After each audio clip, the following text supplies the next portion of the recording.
Hello friends, আজকের এই ভিডিওতে আমরা গুরুত্বপূর্ণ কিছু সংস্কার এবং সেগুলি কার শাসনকালে হয়েছিল সেই নিয়ে আলোচনা করব। এনসিয়েন্ট মনুমেন্ট প্রিজার্ভেশন কার শাসনকালে হয়েছিল? Answer option C, Lord Curzon. কংগ্রেসের পূর্ণ স্বাধীনতার দাবি কার শাসনকালে করা হয়েছিল? Answer option D, Lord Irwin. সত্যবিলাপ নীতি কোন গভর্নর জেনারেলের আমলে হয়েছিল? Answer option A, Lord Dalhousie. জালিয়ানওয়ালাবাগের হত্যাকাণ্ড কার শাসনকালে হয়েছিল? Answer option D, Chelmsford. স্থানীয় স্বায়ত্তশাসন কোন গভর্নর জেনারেলের সময় হয়েছিল? Answer option B, Lord Ripon. অসহযোগ আন্দোলনের সময় গভর্নর জেনারেল কে ছিলেন? Answer option B, Chelmsford. বঙ্গভঙ্গ রদ করা হয় কোন গভর্নর জেনারেলের শাসনকালে? Answer option D, Lord Hardinge two. Poona চুক্তি কোন গভর্নর জেনারেলের আমলে হয়েছিল?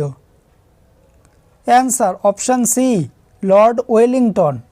ভারত ছাড়ো আন্দোলনের সময় গভর্নর জেনারেল কে ছিলেন? Answer option B, Lord Linlithgow. প্রথম গোলটেবিল বৈঠক কার শাসনকালে হয়েছিল? Answer option A, Lord Irwin. দ্বিতীয় গোলটেবিল বৈঠকের সময় গভর্নর জেনারেল কে ছিলেন? Answer option D, Lord Wellington. Rowlatt act কার শাসনকালে হয়েছিল? Answer option B, Lord Chelmsford. তৃতীয় গোলটেবিল বৈঠকের সময় গভর্নর জেনারেল কে ছিলেন? Answer option B, Lord Wellington. সিপাহী বিদ্রোহের সময় গভর্নর জেনারেল কে ছিলেন? Answer option A, Lord Canning.